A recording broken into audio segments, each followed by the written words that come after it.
धनगर आरक्षणाबाबत सोमवारी निर्णय न झाल्यास राज्यभरात आंदोलन करू असा इशारा एकीकडे गोपीचंद पडळकर यांनी दिलाय, तर दुसरीकडे आदिवासींमधून कुठल्याही परिस्थितीत धनगरांना आरक्षण दिलं जाणार नाही यासाठी आम्ही देखील आंदोलन करू असं नाशिकच्या आदिवासी संघटनांचे पदाधिकारी सांगतायत। आपल्यासोबत आदिवासी संघटनेचे लकी जाधव आहेत। लकीजी, अखिल भारतीय आदिवासी विकास परिषदेचं तुम्ही नेतृत्व करतात, तुमची नेमकी भूमिका काय? कारण पडळकर म्हणतायत की धनगरांच्या आरक्षणासंदर्भात आम्ही देखील आक्रमक होणार आहे।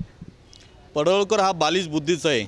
त्यांनी यामागे स्टेटमेंट दिलं होतं, ड आणि र चा उच्चार हा बाबासाहेब आंबेडकरांमुळे झाला आहे असं वाक्य केलं होतं। त्या निषेधार्थ आम्ही त्याचा निषेध केला होता। अरे, ज्या भारतरत्न डॉक्टर बाबासाहेब आंबेडकर यांच्यामुळं, आपल्या संविधानामुळं, राज्यघटनेमुळं हा बालिश बुद्धीचा आमदार, जातीवादी पक्षात असलेला हा गोपीचंद पडळकर बाबासाहेबांवरती यांनी आरोप केलेले ती याची एवढी खालच्या पातळीची लायकी त्यांनी दाखवून दिलेली तेव्हाच।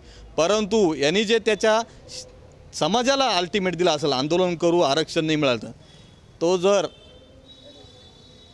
त्याच्यामध्ये जर धमक असेल आणि एकनाथ शिंदे, फसवणूक, अजितदादा हे जर त्याला पाठीशी घालून आदिवासींवरती जर अन्यायकारक करणारा जो जी आर आहे तो काढण्याचा प्रयत्न करत असेल, हे बोलतात सोमवारी जर जी आर नाही काढलं तर आंदोलन करू। ज्याच्यात धमक आहे त्यांनी जी आर काढून दाखवा। जर सोमवारी जी आर काढला तर सोमवारच्या रात्री मुंबईला, मराठवाड्याला जाणारं जे पाणी आहे ते रात्रीतून आम्ही नळकाड्यापासून बंद करून टाकू आणि आदिवासी भागातून जे रेल्वे मार्ग झालेले लो मार्ग, त्या रेल्वेच्या पटऱ्या सगळ्या उकडून फेकून देऊ आम्ही। हा आमचा या मिंदे सरकारला जाहीर इशारा आहे। नाही, असं जरी असलं तरी त्यांचं म्हणणं आहे की कुठल्याही परिस्थितीत आम्हाला आदिवासींमधून आरक्षण नको आहे, धनगरांना वेगळं आरक्षण ते मागतात। तुम्ही घ्या ना, आमचा तुम्हाला विरोधच नाही। धनगरांना कोणत्या कोट्यातून आरक्षण द्या, त्यांना ऑलरेडी 3.5% आहेच आहे। ते ओबीसीत मागतात, कधी NTs मागतात, कधी आदिवासी समाजात गोरगरिबातला ताटातला घेण्याचा प्रयत्न करा, आमच्यात घुसण्याचा प्रयत्न करतात। आमच्यात घुसू नये त्यांनी, त्यांना कुठूनही द्या, फक्त आदिवासी आरक्षणाला धक्का न लागता आदिवासी ताटातलं कोणाला देऊ नये एवढीच आमची मागणी आहे। सोमवारच्या बैठकीकडे राज्याचं लक्ष लागलेलं आहे। सोमवारी तुमची देखील मुख्यमंत्र्यांबरोबर चर्चा असणार आहे। नेमकी काय मागणी असणार आहे आणि ती मागणी मान्य न झाल्यास काय तुमचा इशारा असणार आहे? सोमवारी मुख्यमंत्र्यांसोबत मीटिंग नाही आमची।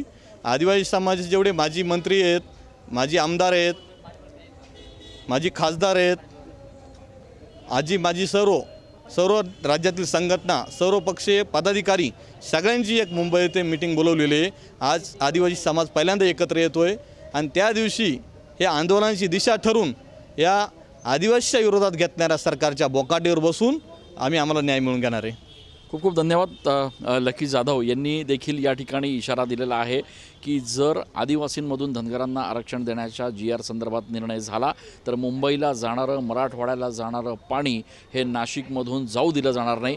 यासोबतच रेल्वे रूळ देखील या ठिकाणी पूर्णपणे उखडून टाकू, बंद करू अशा पद्धतीचा इशारा देण्यात आला आहे। त्यामुळे आता मराठा OBC नंतर आदिवासी धनगर यांच्यातला हा संघर्ष थांबवण्यात सरकारला यश येते का हे बघणं महत्त्वाचं ठरणार आहे। कॅमेरा पर्सन आकाश येवलेसह मी चंदन पूजाधिकारी, TV9 मराठी।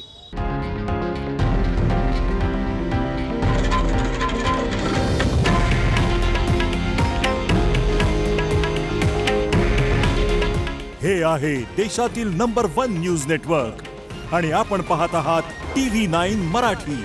काळजी तुमची, हित महाराष्ट्राचं।